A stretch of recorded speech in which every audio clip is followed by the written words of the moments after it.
ఈ belly fat అనేది కరగడానికి మనకి షార్ట్ కట్స్ కానీ, లేకపోతే ఏమైనా మ్యాజిక్ థింగ్స్ కానీ ఏమి ఉండవు. సో, ఏదైనా గూడా కష్టపడితేనే ఈ మన శరీరంలో వేరే చోట్ల కొవ్వు కరిగినట్టు ఈ బెల్లీ ఫ్యాట్ కూడా కరుగుతుంది. కాకపోతే ఈ బెల్లీ ఫ్యాట్ ఆహ్, మనం కామన్‌గా అనుకునే మిత్ ఏంటంటే, అబ్డామినల్ ఎక్సర్‌సైజెస్ బాగా చేస్తే మనకి ఎక్కడ స్పెసిఫిక్‌గా ఇప్పుడు నడుము చుట్టూ ఉంది అంటే, నడుము ఆర్ అబ్డామిన్‌కి సంబంధించిన ఎక్సర్‌సైజెస్ చేస్తే ఇది తొందరగా కరుగుతుందని. అట్లా ఏమి ఉండదు.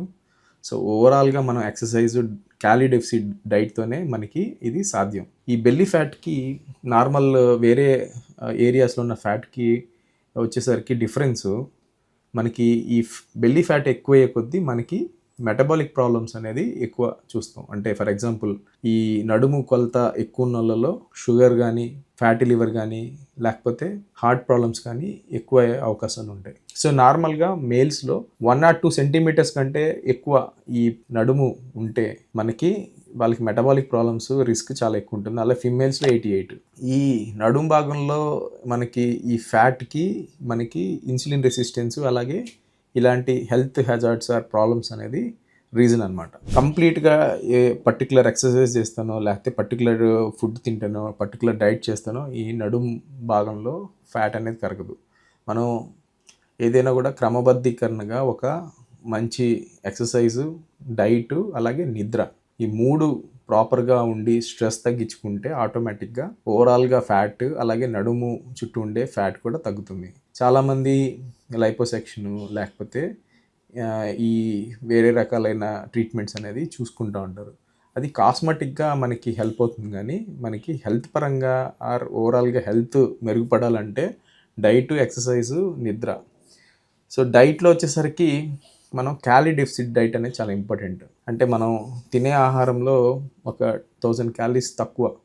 అంటే మనం తినేదానికి, ఎక్స్‌పెండ్ చేసేదానికి మధ్యలో క్యాలరీ డెఫిసిట్ అనేది క్రియేట్ చేయగలిగితే మనకి ఓవరాల్‌గా ఫ్యాట్ అనేది కరుగుతుంది. అలాగే మన ఫుడ్ ప్లేట్‌లో 1/4 ప్రోటీన్ ఉండేటట్టు, 1/4 కూరగాయలు, ఆకుకూరలు ఉండేటట్టు చూసుకోవాలి. అలాగే జంక్స్, కూల్ డ్రింక్స్, స్నాక్స్ ఇట్లాంటి బిర్యానీలు లేకపోతే ఫాస్ట్ ఫుడ్స్ వీటిని స్వీట్స్ ఇవన్నీ దూరంగా పెట్టాలి. ఎస్పెషల్లీ ఫ్రైడ్ ఐటమ్స్ కానీ ఇలాంటివి.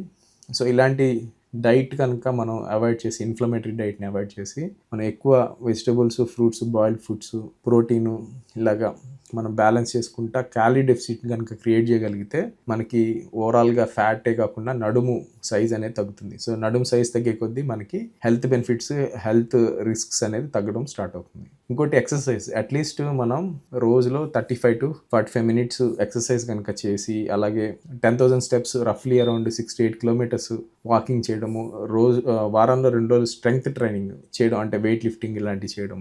ఇవన్నీ కూడా మనకి ఈ ఫిట్‌నెస్సే కాకుండా ఈ ఫ్యాట్ కరగడంలో చాలా హెల్ప్ అవుతుంది. సో, పర్టిక్యులర్‌గా నడుముకు సంబంధించిన ఎక్సర్సైజెస్ చేసి నడుము తగ్గించుకోవాలంటే దానికంటే కూడా ఇట్లా ఓవరాల్‌గా మనం ష్రింక్ అవ్వడము ఆర్ హెల్తీగా తగ్గడం అనేది చాలా ఇంపార్టెంట్. సో, కాస్మెటిక్ కంటే కూడా మనకి metabolic and overall health benefits ఉండాలంటే కార్డియో ఇలాంటి వెయిట్ ట్రైనింగ్స్ చాలా హెల్ప్‌ఫుల్ అవుతాయి. నెక్స్ట్ వచ్చేసరికి నిద్ర. సో, మనకి 6 అవర్స్ అంతకంటే తక్కువ నిద్రపోవడం వల్ల కూడా మన బాడీలో ఈ స్ట్రెస్ హార్మోన్స్ ఎక్కువ అవ్వడము, ఇన్‌ఫ్లమేషన్ పెరిగిపోవడము, అలాగే insulin, hormonal dysbiosis or imbalances ఎక్కువయ్యి ఈ ఓవర్ వెయిట్ అనేది అంటే నిద్ర ప్రాపర్‌గా లేకపోయినా కూడా మనకి it will effect on hour overall wait అలాగే ఈ నడుము కూడా ఈ రెసిస్టెంట్ ఫ్యాట్ పెరిగిపోయే అవకాశం ఉంది. సో, ఫైనల్‌గా ఈ నడుము ఆర్ కొవ్వు తగ్గడానికి మ్యాజిక్ ఆయిల్స్ లేకపోతే మ్యాజిక్ ఫుడ్స్ అట్లాంటివి ఎక్స్‌పెక్ట్ చేయొద్దు. ఎప్పుడైనా షార్ట్ కట్స్ ఇట్లాంటివి ఏమన్నా చెప్తున్నారంటే 1-2 సార్లు ఆలోచించుకోండి.